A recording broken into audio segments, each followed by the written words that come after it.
그럴 수는 없다. 기자님들, 우리나라 재판이 이 모양 이 꼴이에요. 늘 그랬듯이 법원은 원청인 한국서부발전의 책임자에겐 무죄를, 하청인 한국발전기술에 집행유예를 내렸다.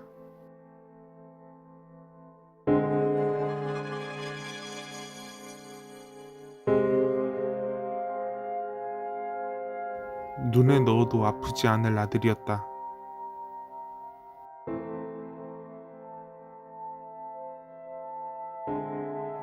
아들의 죽음을 이렇게 허무하게 끝낼 수 없었다. 정말 꿈에도 상상도 못하는 일이잖아요. 지금도 저는 꿈꾸고 있는 듯해요. 그냥 이렇게 된 것이. 아들을 잃은 충격은 일상에서 불쑥불쑥 찾아왔다.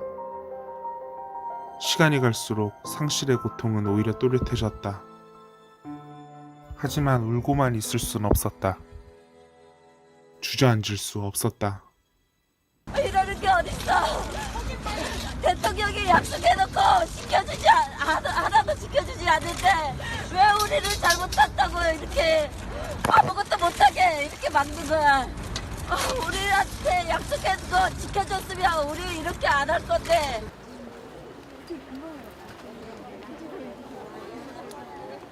어머니는 거리로 나섰다.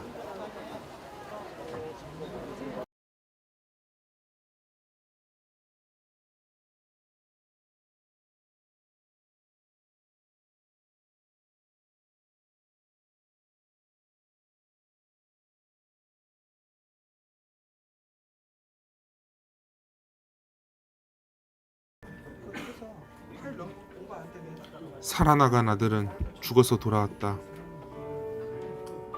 말없이 돌아온 아들의 흔적들.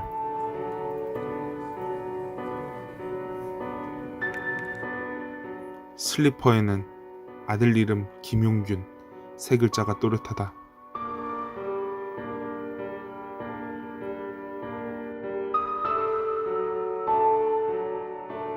기숙사 아들이 쓰던 방에는 아들의 냄새가 가득했다. 아들은 흔적으로 자신의 억울함을 외치고 있었다.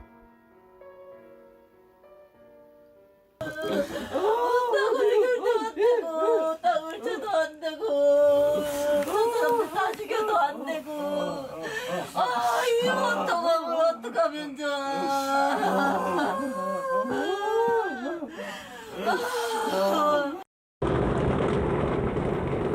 열악한 작업장에서도 웃으며 일하던 아들 김용균은 한국서부발전 하청업체 한국발전기술의 비정규직이었다.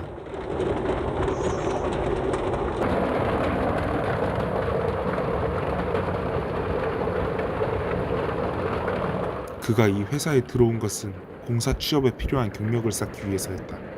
한전 쪽으로 이제 자기가 들어가고 싶다고 얘기를 하더라고요. 경력을 2년 정도 쌓아야 된대요. 그런 업종을 다녀서. 그러면 이제 그게 점수로 이제 돼갖고 회사 들어가는데 유익하다고 그러더라고요.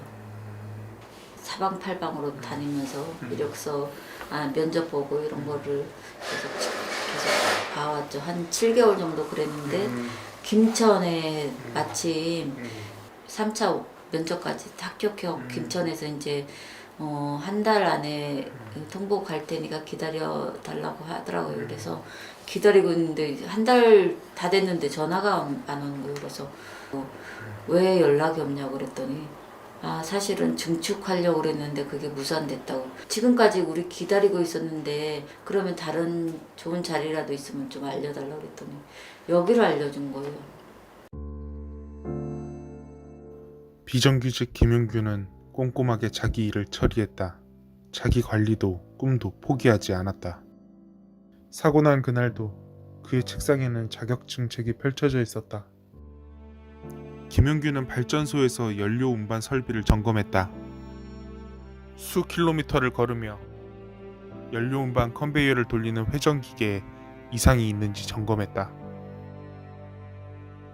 분지는 심했고 조명은 어두웠다. 이상 소음을 내는 기계를 확인하고 또 원청이 요구한 사진을 찍으려면 점검구 안으로 머리를 넣어야 했다. 그날 용규는 혼자였다.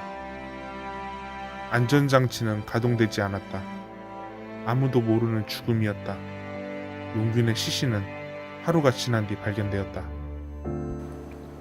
그 현장을 보니까 그냥 그 몰랐다는 자체가 너무 죄책감이 들더라고요. 3개월 동안 엄마가 이것도 모르고 밥 먹고 잠자고 아무 생각 없이 그랬다는 게 너무 애한테 죄책감이 들고 내 자신이 너무 화가 나는 거예요. 제대로 된 교육 매뉴얼도 안전 원칙도 없었다는 게 드러났다. 뭐 정확히 교육 자료 같은 건 없고 그냥 저희가 운전 새로 들어오면 이제 교육해줄 때 저희가 가르치거든요. 근데 작업 내용이 일반적인 내용에서 놀러가 작성이 적용되지 않은지를 확인해야 되는데 예, 그거는 그래도 작은 내용이긴 한데 이제 이거를 이게 점검하는 방법은 없어서 근데 각자 예. 알아서 한다는 거죠. 예, 그렇죠.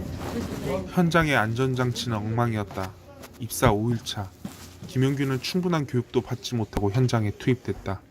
2인 1조 원칙도 지켜지지 않았다. 안전규정은 기계가 작동할 때 가까이 가는 것을 금지한다. 하지만 원청은 설비 운전 중 점검을 승인했다. 비용 절감을 위해서였다. 그럼에도 회사는 용균의 죽음을 그의 탓으로 돌렸다. 아니 저 처음에 사측이 용균이 잘못으로 몰고 가서 저는 이제 우리 애는 절대 그런 애가 아니라고 생각해서 용균이 동료들한테 물어봤는데 사측이 잘못 말하고 있다. 거짓말하고 있다. 우리는 시키면 시키는 대로 할 수밖에 없는 비정규직이고 이렇게 얘기를 해갖고 회사가 이 죽음 자체도 용균이의 잘못으로 몰고 가는 것에 저는 이거는 진상규명 꼭 해야 되겠다 이런 생각이 들고 그래서 사고 현장도 가게 됐고 아들은 희망이었다. 기대에 어긋나지 않게 늘 씩씩하고 밝게 자라주었다.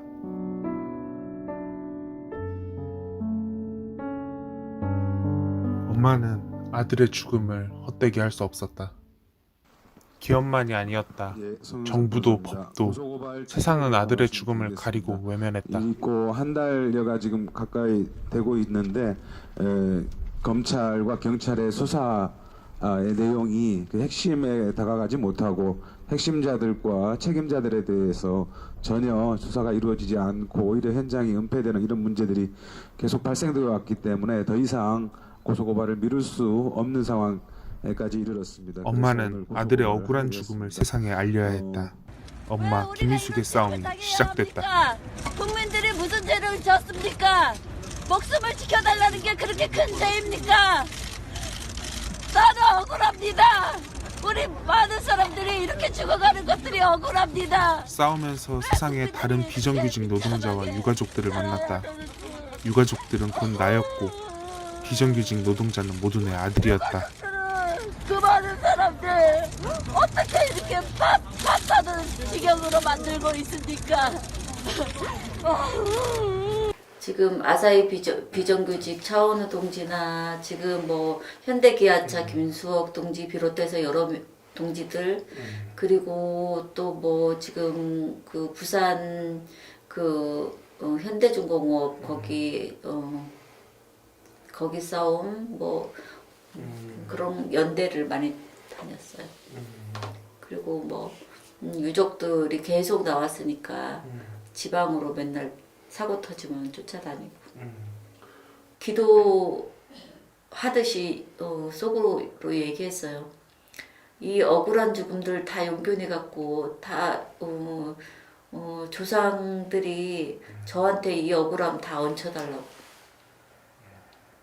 나 그 힘으로 싸우겠다. 오늘 또 노동자 한 명이 숨졌습니다.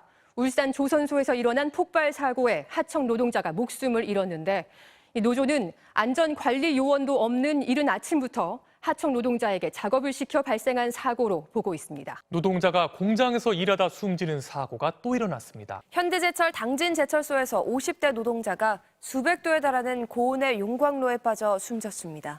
죽음의 행진은 오늘도 계속되고 있다. 2021년 기준 하루 2명, 한 해에 828명이 산재로 사망했다. 점검 작업을 하다가 죽음을 만드는 노동 부산 현장은 해운대에 있는 주상복합 오늘도 건설 방치되고 현장에서 있다. 50대 노동자가 7m 아래로 추락해 숨졌습니다. 오늘 아침 8시 반쯤 인천 부평구의 한 저장고에서 57살 노동자 A씨가 옥수수 더미에 매몰돼 숨지는 사고가 났습니다. 또 경남 거제시 대우조선해양 조선소에서 노동자 한 명이 떨어진 물체에 맞아 사망했습니다. 한 건설 현장에서 벽돌 더미가 60여 미터 아래로 떨어져 60대 노동자 한 명이 숨졌습니다.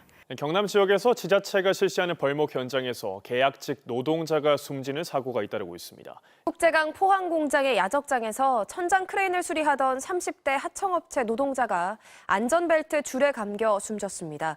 수리 작업을 할 땐 반드시 크레인 가동을 중단해야 하지만 이번에도 규정은 지켜지지 않았습니다.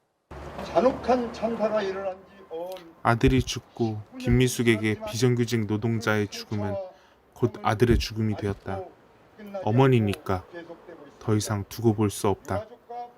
이 죽음의 행진을 멈추어야만 한다. 오늘 또 거리에는 노동자의 절규가 가득하고 어머니 김미숙은 그 길 위에 서 있다. 마음대로 할 수 없는 상황입니다.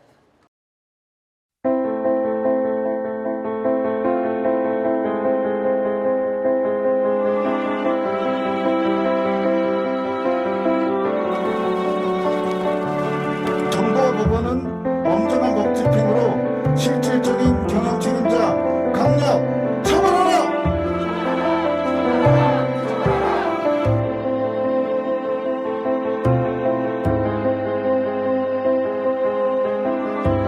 그 어떤 이유도 사람의 생명을 지키는 것보다 중요한 것은 없습니다.